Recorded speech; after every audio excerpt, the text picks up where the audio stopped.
I'm Vin LeBate. And I'm Melanie Dunn. And this is Rare Candy, a Pokemon podcast. In our last episode, we braved the caterpillar-infested forest of Viridian. Today, we emerge into the sunlight, worn and covered with caterpillar silk, but triumphant, and heading onward to Pewter City. But first, we have a couple of updates. We heard from our previously mentioned former roommate, Summer, who confirms via using the internet and by using her mad librarian skills that the Stand By Me reference we talked about in the first episode is there in the original Japanese, and that Stand By Me is in fact huge in Japan. I'm going to include a link in the show notes to the website where she found that, which is called Legends of Localization, and which is really cool. And actually, for once in my life, I'm going to recommend that you look at the comments because there's neat stuff in there.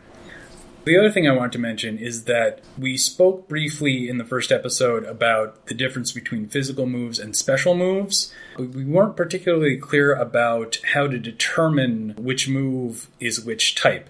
And the reason for that is because I was thinking of the later games in which the physical or special nature of them is determined per move. But in Generation 3, it's actually determined by the move's type. Every type, whether it's fire or rock or dark, is either physical or special. So all fire moves will be special, all rock moves will be physical, and will use the corresponding numbers in your Pokemon stats. So going forwards, when we talk about a type, like we'll be mentioning rock types today, we will be clear about what set of stats that move will use. Or Vin will be clear, because I'm still a little confused, but do you want to go through... Here's my Charizard. Oh, if you want to take a look. Yeah, that happened last night. He's evolved kind of quickly at level 36 or wherever I am now. So, because I was wondering, because I'm not a numbers stats person, so I started noticing that today when I was playing, like, oh yeah, every time I use Flamethrower, I see the little points go down. So he's got 2 fire moves, Flamethrower and Ember, which is one of the ones I've had since he was little dude, Charmander. And I also have a flying attack now, which is new, Wing Attack, and Steel Attack, which is Metal Claw, which I've had for a while now. So, yeah, it took me a while to figure out, I figured, okay, he is a fire type, so that should be a non-special move for him, but it is, actually? Yeah, all fire moves are special moves. Steel is going to be physical, and I believe flying is also physical. I have pulled up a chart. Yep, flying is also physical. So they'll be using his attack rather than his special attack. So what am I looking at? If I'm looking at my Metal Claw move here, power... Wait, I keep moving it. Power 50, accuracy 95. Yep, and then the power will be enhanced based on his special attack. Okay. Or, sorry, on his physical attack, because we're talking about Metal Claw. So I have to go back to his stats in order to understand that. So attack is 81, defense is 80, special attack is 87, which may explain why I've been doing really well with him, since that's a higher number. Yeah, his special attack is stronger than his physical attack, which ties into his type, which is fire, which is all going to use special moves. What's special defense? That's your defense against other Pokemon special moves. That's going to come up today because we're going to be getting a lot of specifically physical moves thrown at us. So he's actually better against the physical moves than he is against the special. And speed is 94, which is good. Yeah, speed very good. Speed is pretty much only compared to speed in terms of who's going first. Right. Yeah, see, so is it bad that I can appreciate the numbers, and every so often I do look and I'm curious to see when a level goes up or something, but when I'm playing actively, I think I have to remind myself that I'm actually not standing there in battle, that I'm playing against artificial intelligence, and I can actually pause and pay attention to the numbers, but I've never been a big stats numbers person, and I feel like if I pay too much attention during gameplay to the numbers, I'll start to lose some level of satisfaction, and it's less fun for me is what I'm saying, I guess. The numbers will be more important when you're looking at what moves you want your Pokemon to learn rather than which ones you're using, I think. And this is where the obsessive part of me gets really worried that I'm making mistakes, because I have so many Pokemon now. I've already rejected moves that it's trying to learn where I've just said, no, you're not going to learn that. Because that's not important. But I might be making a mistake, so I sit there and agonize, like, oh God, should I delete a move? Oh, there's always more moves. Okay. And there are ways in the future to learn, to forget moves, to relearn moves, and to teach moves using various devices, which we'll also mention today. And if you look at Charizard, the difference between his attack and special attack right now is only 7 points. That's not huge, but you'll find other Pokemon where that difference will be a lot larger, and you'll actively want to avoid one type or the other because they're just going to be weaker by a large margin. So 6 points, actually. So attack 81, special attack is 87. So you're saying that because those two numbers are close together, if I'm in battle, just use whatever attack I think... just go with the flow and use whatever. Yeah, it's not going to be the end of the world if you use a physical attack. But if he had a physical attack, or in my mind, I'm just calling it attack or regular attack basic. Yeah. And if that number instead of 81 was like 59, that might be bad. So that might be a reason for you to choose to learn special moves over physical moves. Do I even have any... Oh, you said flying counts as a physical Flying is attack? physical and steel is physical. Okay. And fire attacks are always special. Yep. But that does have to do with the type of attack, not the type of Pokemon who's using it. Correct. I'm already really confused, but that's okay. To add to that, there is one more interplay that comes up, which is what they call the same type attack bonus, or stab if you're writing it out on the internet, which means that if you are using a move that matches your Pokemon type, so if Charizard here is using a fire move, it's going to be more powerful. He's going to get a nice chunk of extra damage compared to using a steel move or a flying move. It doesn't mean you don't want to hold on to those, because sometimes those will give you an advantage. It's often good to have a mix. My fear is starting to be, depending on who the Pokemon is, I'm not so worried about Charizard right now because he's so powerful. I think he's, right there, level 37. But for some of my still growing kind of weaker Pokemon, I'm afraid I'm going to use up the special attack, especially if I'm in a dungeon type area. Or if you've only got a few of them? Little assholes who keep wanting to battle me, because you can see the numbers go down and then it'll turn, yellow or red or something if you're going to run out, and they just say you can't use that anymore. So yeah, that's another thing you want to keep in mind as you're choosing your moves, is that you want to make sure that you have at least a few moves that have a lot of power points. Otherwise, you do risk having a Pokemon that only has a total of 20 attacks that they can do, and they'll all be really powerful, but you'll run out. Yeah, I think I taught Pikachu, what is it called? Mega Kick? Mega Punch? Mega Kick? One of those. From one of those karate dudes that are arguing with each other over whether you should be punching or kicking. We'll see those guys in a couple of weeks on Route 4. That's this Pokemon. Yeah, so I taught him one of those, and I think there's only 5 power points total, or 5 or 10. Yeah. It's a small number, so if you use it up, you're done, man. But luckily, Pikachu has a lot of other moves that are useful and have a lot of power points. Yeah, see, I had assumed those would be the electric ones, but I don't know. The one he starts with, Thundershock, is it? Thunderbolt? I still have Thundershock. I love Thundershock. Yeah, I use it frequently. That's a great move that you should just stick with for a while, and you get 35 of them. Yeah, which is great, except my Pikachu, I think, is level 23 now, and I was in, where was I? Mount Moon or somewhere, and I kept running into level 7 Geodudes who were just killing me. Not really killing me, but just preventing me from... it just wasn't working on them. Yeah, because Pikachu is not going to do well against those guys because they're rock and ground type. Even though my Pikachu is a level 23. Well, if he wants to hit them with something else, even your quick attack is going to be weak because it's normal type, which does poorly against rock. But that Mega Kick that you learned will go through those guys like nothing. Well, here's the funny thing, because I remember when I guess we're going to talk about Brock later on, but when I was battling Brock with Charmeleon, not understanding why I couldn't get anywhere with the rock-type Pokemon, I figured out, last time we talked, that, okay, I have to get, I ended up using Mankey for the karate stuff. In any event, so... Now that I have, now he's Charizard, but even with Charmeleon being really powerful, around level 30 or something, he was I'm seeing this phenomenon a lot now where I will use an attack against one or another, mid-level Pokemon, and it'll say it's not very effective while all the HP goes down and then the Pokemon faints. I'm like, it is effective, actually. Yeah, because you've over-leveled them or just using shock and awe at that point. But the game just wants to kind of tell you, like, hey, hint, hint, by the way, in because the future... if you were close to them on level, then you'd be having trouble. But it's just really Charizard funny. is just, dropping airstrikes on things. Yeah. So I'm worried I'm going to rely on him a little too much to the detriment of the development of my other poor, weak Pokemon, but we shall see. The Metapod, level 7 Metapod I've just dumped in a box forever because... Yeah, that'll happen to some of them, and that's the nature of the game. Yeah, here's my Pikachu. Kind of random, I know, but it's just a thing that happened. Oh yeah, Mega Kick, look. Yeah. PP5 power points. Oh, it's normal type?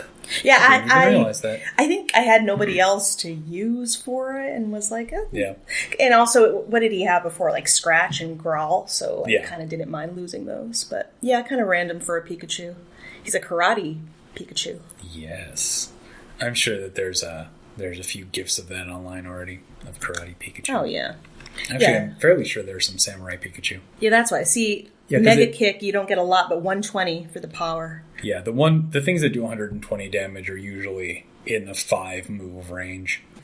And now that we've cleared that up, it's time for us to head into Pewter City. There are a few, before we hit anything actually useful in Pewter City, there are a couple of little folks poking around who will tell you some interesting things, including a man who will tell you about Repel, which is an item you can buy that will decrease your Pokemon encounters.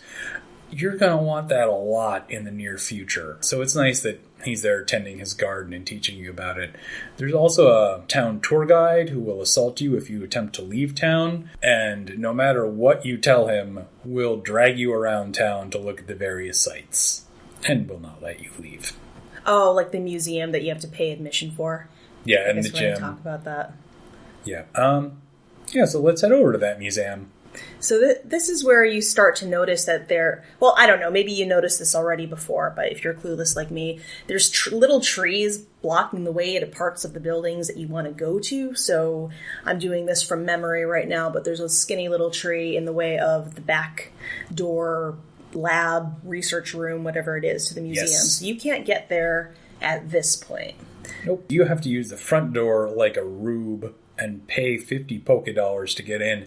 But there's some interesting things to look at in the museum, including fossils of Pokemon that you are not able to obtain at this point, who all look pretty fearsome. And also a gentleman who would tell you about the moon landing, which is one of the sort of stranger interactions between Pokemon and the real world, because he will tell you about the day and date of the moon landing, which matches perfectly with the moon landing in regular old reality, which makes you wonder how close this game is in terms of its world building, and you'll wonder that forever because there's almost nothing else that is going to do that. But once you've taken a poke around the museum and you've heard certain rumors about fossils and moonstones, you'll want to move on. But again, you can't because there's a guide standing at the exit of the city, and he's going to drag you over to talk to a gentleman named Brock.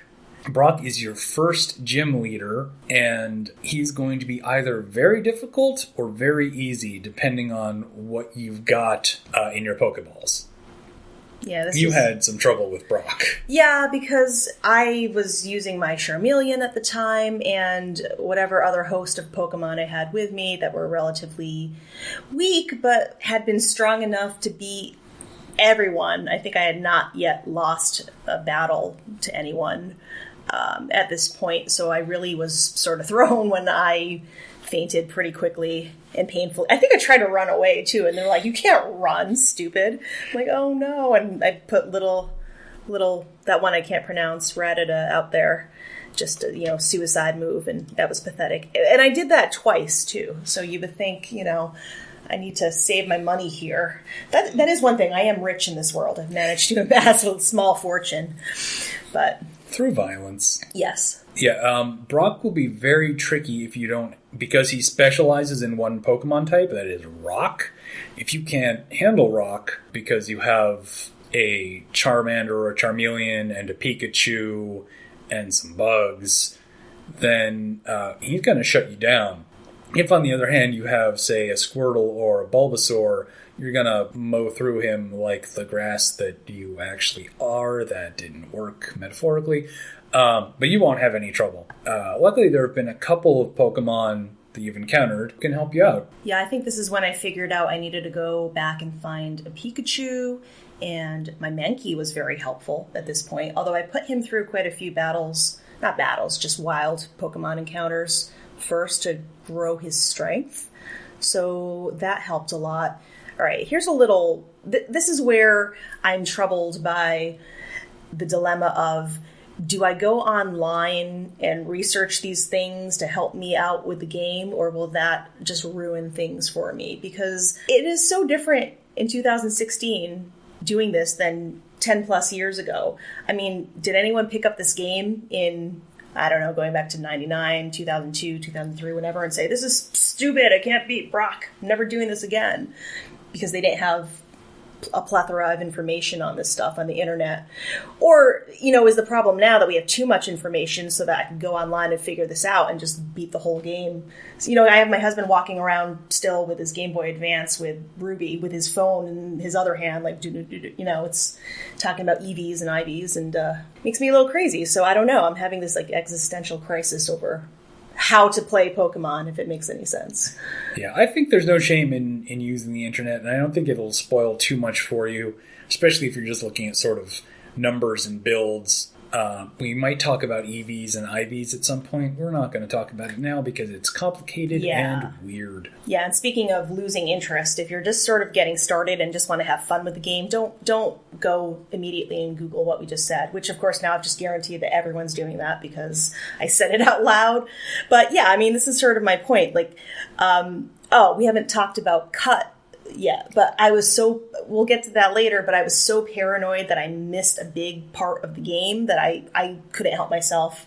Curiosity got the better of me, and I researched how do you find cut, and I realized, I'm not even supposed to do that for a while. So, momentary panic was sort of quelled by a little bit of internet research. And then I waited several days before playing again because I just got busy, so I forgot about it anyway, so the game wasn't ruined for me.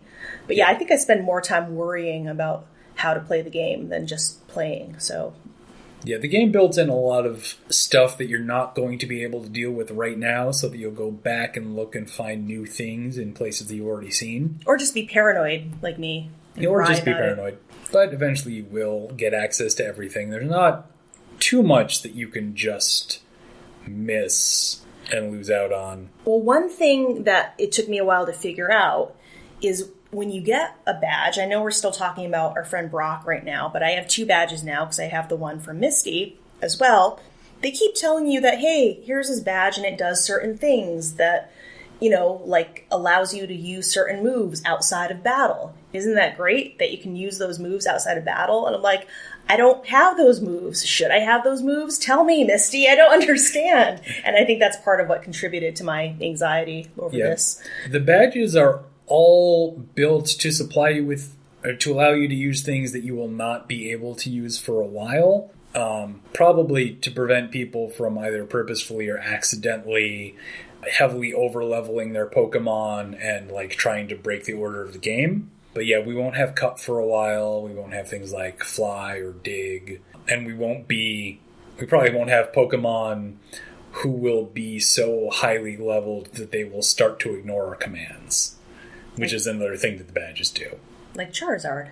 No, actually, Charizard has been really good to me. He's very obedient. I was worried about that. He's so well behaved. I know. I'm so proud of him. Have a treat. So just savor your victory over Brock, which we haven't really talked about yet. But yeah, Brock uses rock Pokemon. Let's take a quick moment to talk about rock-type Pokemon, because obviously you're going to be fighting them here, and you're going to be fighting them in Mount Moon.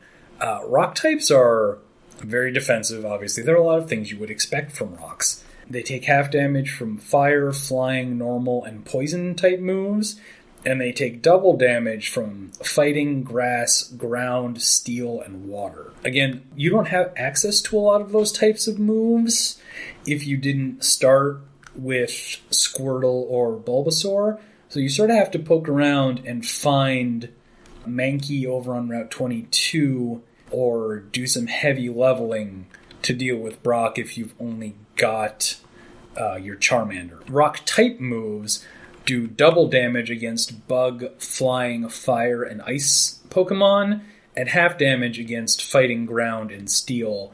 And all rock moves are physical typed. Yeah, and this is where, I mean, to me, it's not always obvious. Like, you think fire and water, okay, you can kind of tell there who has the advantage, but rock, fire, again, it wasn't really obvious to me. When you really think it through, you're like, yeah, okay, that makes sense. But I keep trying to find mental shortcuts, and there's a lot of information in this game that is not all that intuitive. Like, you just have to learn it. And if it matters to you, you kind of have to memorize it. Or just make the same dumbass mistakes over and over again, like me. But yeah, all of the types, I think there's 18 of them. They interact in sort of complicated ways, especially when you're dealing with Pokemon with multiple types. And it will always be a little bit tricky to remember what beats what. But eventually, you at least sort of get an eye for the logic of it. But you'll have times where you'll come across something and be like, oh, What hurts ghosts again? I don't remember. Right, because ghosts, hopefully, or maybe you like this, but you don't encounter ghosts in real life all that often, unless you're looking for them, or maybe. So, I don't know. What would be effective to fight against a ghost? You'd want some EVP equipment to record their sounds.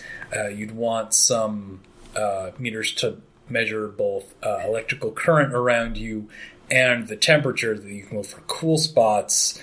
And the friendly cartoon version of Slimer from the original Ghostbusters. Yeah, then you just want like a giant pile of hot dogs that are all strung together by the casings.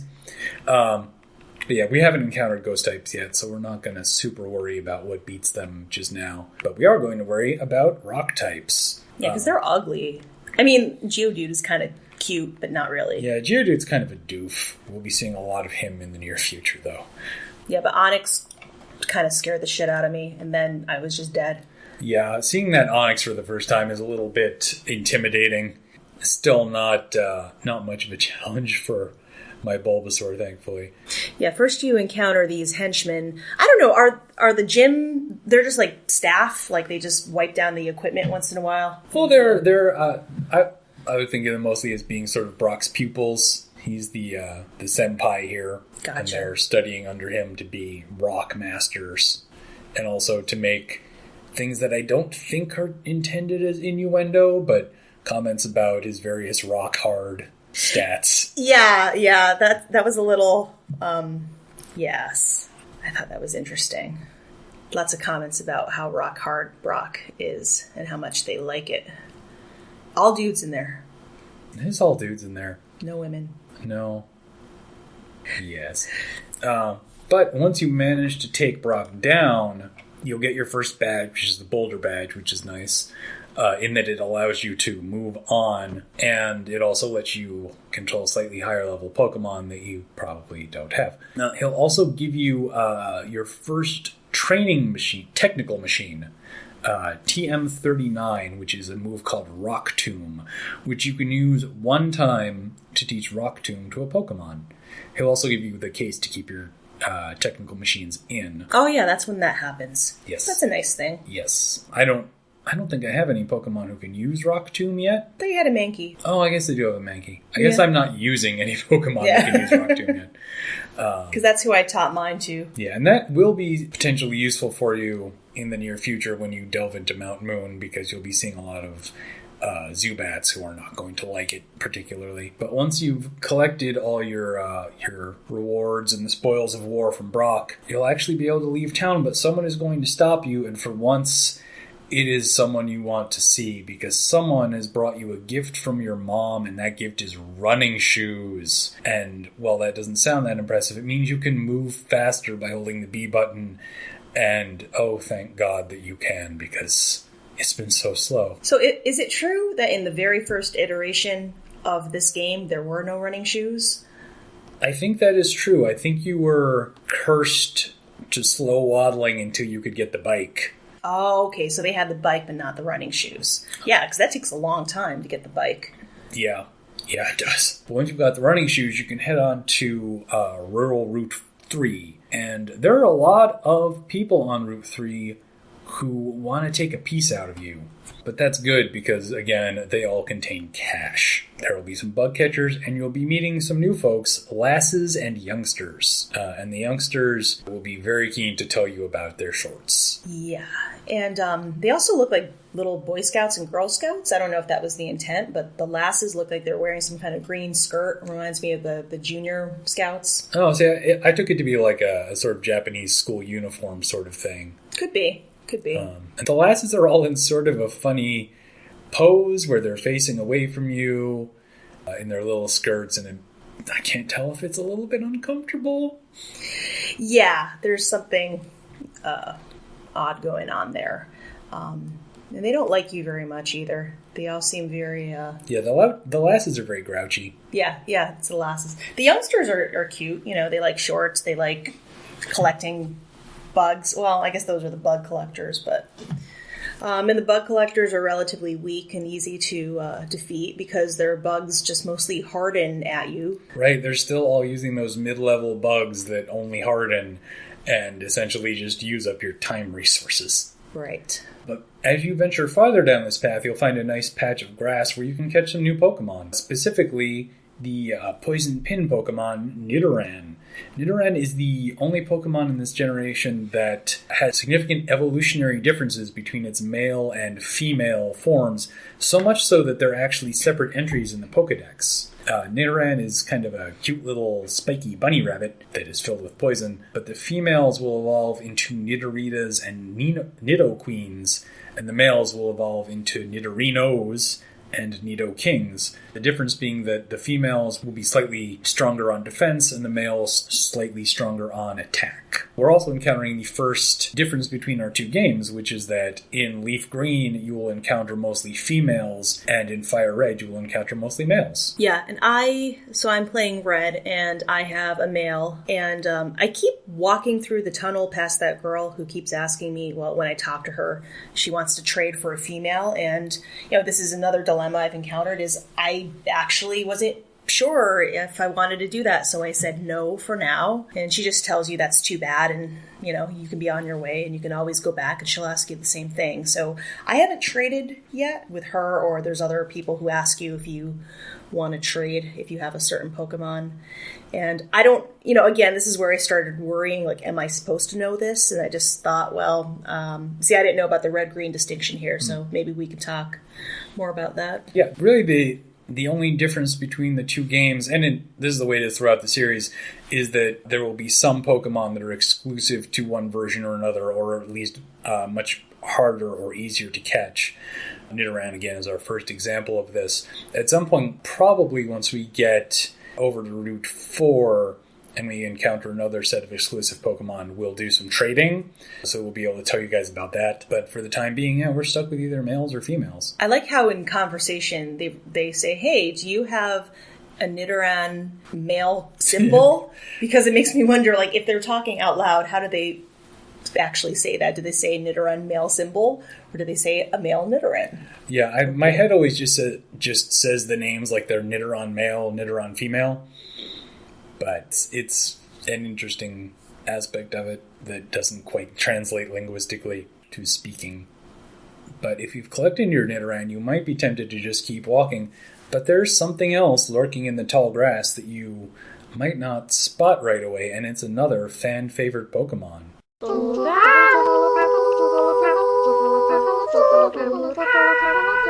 That's right. Is Jigglypuff. Yeah, I have one of those. It's pretty useless so far. Yeah, Jigglypuff is the balloon Pokemon. It's a normal Pokemon in this game, but in the future it will gain the Fairy type, which doesn't exist in this version. But like a lot of Fairy types, it gets sort of a funky set of moves that have a lot of strange status effects, including sleep via its Sing attack, which is pretty handy, especially if you need to catch Pokemon. Putting them to sleep makes them a lot easier to catch. And then it has a lot of moves that are just about punching things. Like it starts out and it knows pound. Actually, it doesn't start out with pound, it gets pound. That's its first attack that it gets. Yeah, I think mine got pound eventually, or maybe it had it when I caught it. I don't know. Which is kind of cute. Yeah. The difference between Jigglypuff and another Pokemon we'll see soon called Clefairy is that Jigglypuff is very heavy on hit points. It becomes very beefy even though its defenses aren't very strong, which is sort of a different strategy of defense. Why is it called Balloon Pokemon? I'm looking at the show notes over here. Because it's a round thing and it can sort of... You've watched the cartoons. Jigglypuff sort of puffs itself up and gets all inflated. Yeah, like when he gets mad at everybody. Oh, that's the premise of the cartoon. He sings and puts everybody to sleep, including all the humans, and then he gets mad that they're not listening to his singing, and he draws faces all over. Yeah, he draws dicks on their faces. Yeah. Except not, yeah. But yeah, I definitely caught a Jigglypuff. I named him Ed Lover because I find that hilarious for some reason. Purin, a kind of pudding? Purin. The Japanese name for Jigglypuff is purin, which is just a kind of pudding, which sort of tells you again something about the physical nature of Jigglypuff, that it's just this squishy pudding sort of thing. Is that like a flavor or style? I think it's like a style. It's sort of like a flan. Oh, okay. Well, that sounds good. Yeah. I'll try that. Don't eat your Jigglypuff. But eat the purin. But don't eat your Jigglypuff. I won't. So once you've caught your Jigglypuff, you'll be headed down to the last stop on our tour of Route 3, although technically it's on Route 4. There's a little Pokemon Center all by itself up in the mountains. I really like this place. I just like that it's a little isolated Pokemon Center where people gather before pressing onward. But, it is a Pokemon Center, so there's not too much to it, except that there's a man here who wants to sell you a fish. This is your chance to jump ahead in the game and get a Pokemon that you won't be able to get for a little while. And that Pokemon is Magikarp. Yeah, this takes me back to the episode where the anime where Jessie, hapless member of Team Rocket, buys the Magikarp only to be dismayed at how useless he is. So I thought, I'm not going to be taken in by you, guy with a big old Magikarp in his trench coat. Yeah, I was taken in, though. I decided that on behalf of you, the listeners, I would take one for the team and buy a Magikarp in order to get the full experience. So I now have a Magikarp, aka the fish Pokemon. His name is John Ralphio, and right now all he can do is splash. Eventually he'll evolve into something pretty nasty, but that's gonna be a while. Yeah, now if you have 6 Pokemon in your party already, do you have to go to the computer and store one so you have room to take the Magikarp and then... No, he's nice about it. He'll just deposit it directly into your computer system rather than making you clear up a space, which will happen sometimes when you're getting Pokemon from special events and things. He makes it very convenient for you. This Magikarp operation he has running is a nice deal for him. In the meantime, he's got a truck full of Magikarp, parked in the back with his partner out there. Yeah, his pyramid scheme is built to move as many Magikarp as possible, I think. Mm-hmm. But this is a good place for you to stop and rest to heal up your Pokemon, because next week we'll be going into something pretty intense. It's the home of a lot of mysterious fossils, a lot of angry bats, a lot of rocks, and is the leading supplier of pressed ham to the Kanto region. Next week, we're heading into Mount Moon. Hey all, I want to thank you for listening. If you like the show, please subscribe, rate, review us on iTunes, and feel free to follow us on Facebook as well at facebook.com/rarecandypodcast. I also want to add that we have an Instagram account now, also at Rare Candy Podcast. Do we have any other social media accounts at this point? Not yet. I need to set up a Pinterest board. That's a thing I'm going to do. At some point we will have probably too many. Yeah. But also, if you have any questions or comments or Pokemon stories, drop us an email at rarecandypodcast@gmail.com. And remember, all girls leave home someday. It said so on TV. The bird is distracting, too. Yeah. Yeah, it is. I don't know what's up with that bird. Guys, there's this distracting bird. You're going to leave that in there? No, but I might stick it somewhere else.